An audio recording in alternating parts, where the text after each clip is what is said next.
Probably the worst part is that I'm here and my wife and daughter are overseas and I can't see them now. Ciao tutti. Hi everyone. So as you've probably seen from the title, I have COVID. I am still in the United States and unfortunately I can't go back until I have a negative result. And after that I will be able to board a plane and go back to Rome. But for now we play the waiting game. Now for those of you who follow me on a regular basis, obviously this is not the type of video that I make normally. If we're meeting for the first time, usually I make Italy related content, but this is a very special situation and I really wanted to talk about it. So in this video I'm going to talk about what happened, what my symptoms are, what my opinion is of the US and the Italian system in regards to how they're handling the pandemic, and then some final words of advice. Before I begin, I just want to say that this is probably one of the most difficult videos that I've ever had to make, and it's difficult on an emotional level. I'm still getting over what happened, I'm still somewhat in disbelief, but I really think it's good to talk about it. All right, so here's what happened. So I came to the United States on December 27th because I wanted to see my parents, I wanted to see friends and family, and I had some little things to do here, and I just hadn't been here in 2 years. So I got here on the 27th, and then immediately afterward, I began to have cold-like symptoms, most notably a runny nose. Now, I must say, I really wasn't thinking about COVID at first because I've had my booster shot, and I tend to get sick around this time of year anyway, especially with a cold. However, it just wasn't going away. And what I thought was strange was when I was lying in my childhood bed over here, my back was really hurting me. I thought, okay, this is not my normal bed. It's a small bed, and so that's what I thought it was. But in hindsight, this may have been the beginning of the virus. And yet, I still didn't think it was the virus. I didn't want to think it was the virus. And I'll tell you why. Because in order to come here, I had to have a negative test result before leaving Italy. And while I was here, I did 2 take-home tests that I had brought with me. They were both negative. And it's very possible that these tests may have given off a false negative. I really have no way of proving it. Oh yes, I also had a really runny nose. As a matter of fact, I was at AAA and I was getting my license redone. And while the guy was talking to me, my nose just really started running and I thought it was very unusual. Obviously, somewhere there was a lapse in judgment on my part. I made a mistake and I got it from somewhere. I really don't know where I got it. I've tried to go over my head who I saw, where I've been. I did see some friends, and they said that they were all vaccinated. But with this new variant, even the vaccinated are not protected, myself included. Before I came here, I had a plan to be safe. I was going to see as little friends as possible. I was going to only do takeout. I was going to just really try and avoid people and be safe here at my parents' house. Obviously, it didn't go to plan. I even had plans to go out and see my grandmother in Cleveland because I haven't seen her in many years. On that note, I actually booked my tickets to the States and Cleveland way back in June.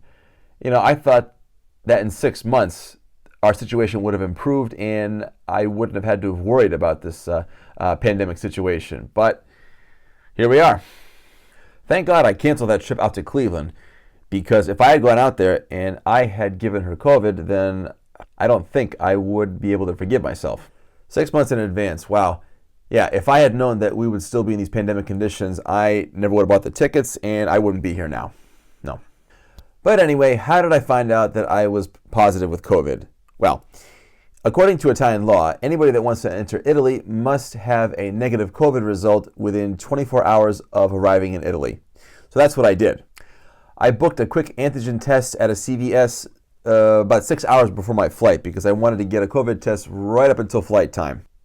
In the back of my mind, I knew that there was a possibility of being positive, but I just didn't want to accept it. And I was really convinced that I was going to be negative and I would have gotten out of this thing unscathed. So my parents and I waited an hour. We were waiting in a Dunkin' Donuts and I just kept checking my phone, and I was very nervous. Yeah, it was not a nice situation. As you can imagine, I did not react well to the news, and I was in a bit of shock, really. I called my wife right afterward, and I apologized profusely for coming here, and I was just very sorry that that we have to face this situation. And it was like any situation where you're in shock. You're in disbelief, you don't know how to react, and you can't quite think rationally. You're still processing it, and you've got a bunch of emotions going on in your mind, and you're just trying to make sense of it all. So we came back home. We called the airline company, and we managed to rebook the flight for the 18th. Now, there's no guarantees that I'm going to be on that flight, but we'll see. We'll see what happens. I think the worst part was the fact that we were going to the airport. You know, my bags were packed. I was ready to leave. I was looking forward to see my wife and daughter again, and then this happens. Now, every cloud does have a silver lining, and in my situation, I have traveler's health insurance. I felt like mentioning this because I think it's important here in the United States. Even before this situation, whenever I came here on vacation, I would always have health insurance because this is not a country where you want to go to the hospital and not be insured because you could end up spending a lot of money. And it was really inexpensive. You know, for 40 euros, I have a decent amount of coverage. And not only that, because I got diagnosed within the life of the policy, it has now been extended until I am better. So yeah, that's just good peace of mind. Okay, so now let's talk about my symptoms. And I think this is important because me personally, whenever I find out that somebody else has COVID, I always want to know what their symptoms were, how long were they positive, and just little relevant information so I can compare it to my own situation. So in my case, it pretty much just began as the common cold, but more in my nose, like a stuffy nose. And the worst one again was the back pain, and supposedly this is a symptom. I had a runny nose, and I also had just a little bit of a fever. Oh yes, I also had a mild bout of sneezing, but that only lasted for about 1 day. I may not be out of the woods, I might get worse, but my hunch says no, because I am pretty much just staying here all day. I take lots of vitamins, I'm trying to boost my immune system, I drink lots of water, I sleep rather well, and my parents' house actually is rather relaxing. It is kind of a nice place if you want to recover from COVID. It's also very quiet here. Also, I have the entire upstairs to myself. It's pretty self-sufficient with the exception of a kitchen. I try not to go downstairs, and if I do, I wear a mask and I try to keep my distance away from my parents. So I'm doing my best. Well, like I said before, I have a flight booked for the 18th, and until then, I think I'm going to do a few home COVID tests. Now, I don't know how valid they are, but I prefer to have that than be left wondering if I'm still positive or not. I'm hopeful for the 18th, but there's no guarantees. I understand that. I could be here till the end of the month, hopefully not. We'll see what happens. We'll also see what happens in regards to airlines changing COVID conditions, so this is a real circus. To be perfectly honest, I'm not so much concerned about myself, really. The hardest part really is being separated from my wife and daughter. I'm going to state the obvious. I never should have left Italy. I never should have left my wife and my daughter when there was still a pandemic going on. More specifically, the pandemic was getting worse. I mean, we've had this thing since 2020, so the pandemic is nothing new. But common sense should have told me it's getting worse, and you do face the possible risk of catching COVID and being isolated in the United States. And that's where I am. It really is painful to see my daughter on FaceTime and just not be there physically with her. You know, I'm still a new parent, but this is a new sensation, and because I'm in this situation, I have become more resolute, and I never want to put myself into a situation where we face a possible long and useless separation. Obviously, I miss my wife and my daughter, but you know, anybody who's a parent knows that you have a certain type of love for a child and another for a spouse. Like I said before, I was really convinced that I was going to be able to get out of this scot-free, that I wasn't going to catch COVID here.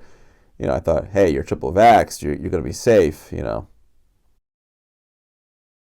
Next, I'd like to compare the COVID situation between here in the United States and Italy.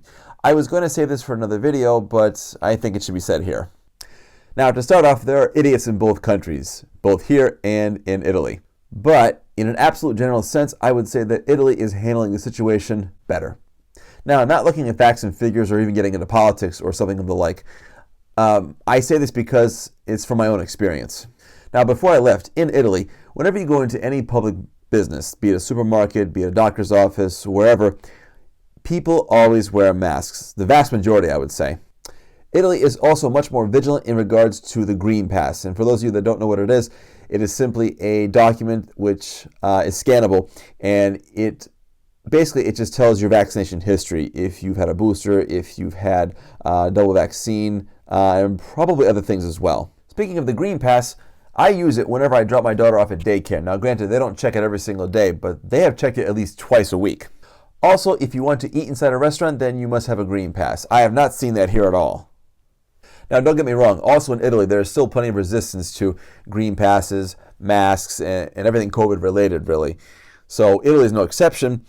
But I must say that compared to here and there, I just get a more sense of we don't care what's going on. Oh, what virus? Not so much in Italy. When I first got here a couple weeks ago and I went to the supermarket, I was just really surprised to see people not wearing masks. And I thought, do you not know what's going on? I was even surprised to see people not wearing masks in church, including the priests. And I thought, that's just pretty reckless. I mean, is it because people are vaccinated and they think that they were invulnerable? You know, I mean, I thought that way too. I had this attitude this past summer, but that was this past summer. And in COVID years, that was about a century ago. This past summer, you know, we all felt pretty safe. And so, you know, we thought that things were pretty much coming to an end. That's why I bought my tickets to come here in June. I really have no clear explanation as to why, you know, people are so relaxed in regards to this pandemic, especially with cases surging here in Connecticut. One reason is this, you know, we're all tired of the pandemic. We want to get back to our normal lives. I do too. But as I've seen, you know, when you take this attitude and you just kind of forget things are happening and you take your mask off, then this is what happens. So as I'm making this video, a guy came in to check something in the basement. You guessed it, no mask. And I really wonder if this guy would come into this house if he knew that there was somebody who had tested positive for COVID. Probably not. Or maybe he would, I don't know. Also, about 3 or 4 days ago, we had another guy come to take a look at the electricity and no mask. And he also came with his little 7-year-old son. No mask. I don't get it. Also, if you've had it, you can still contract it again. One thing that has really frustrated me here in the United States is the fact that it is really hard to book a test. You know, they're always telling us get tested, get tested, get tested.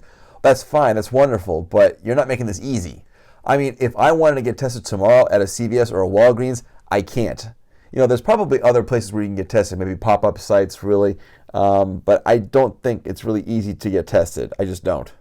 Not only that, but if you want to buy a home COVID test, then if you go to the website for CVS and for Walgreens, they're out of stock. And then when you go to the store, it says right in the door, no COVID tests. Wow. I mentioned before that my plan is to take some home COVID tests and gradually test myself up until my flight time. And you might be wondering, well, where are you going to get those tests from? Fortunately, I have some very good friends. And one in particular, he bought them online. They're on back order, but he bought a bunch of them. And so he's always well prepared. And I also have somebody else who was willing to send it to me. You know who you are, so thank you very much. Now, everything I'm talking about is Connecticut and some of Massachusetts. And from what I'm told, we are doing a much better job here than the rest of the country. And if I have complaints about how people are behaving in Connecticut, I can only imagine the rest of the country. And so, with that said, I would like to declare that in regards to feeling safe, I feel safer in Italy than I do here. And for that reason, I can't wait to get back.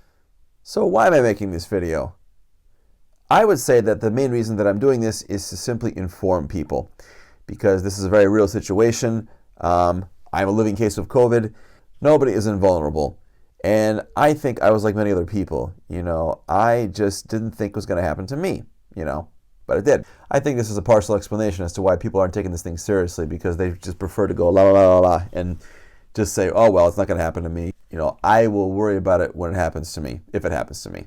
I am not making this video to scare anybody, even though I am still a little bit scared myself. I mean, this only happened a couple days ago, and I'm still here.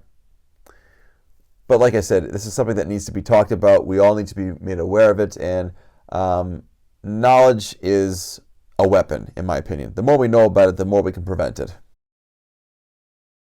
I am going to be bold and say that I challenge anybody to say that COVID isn't real. You're looking at it.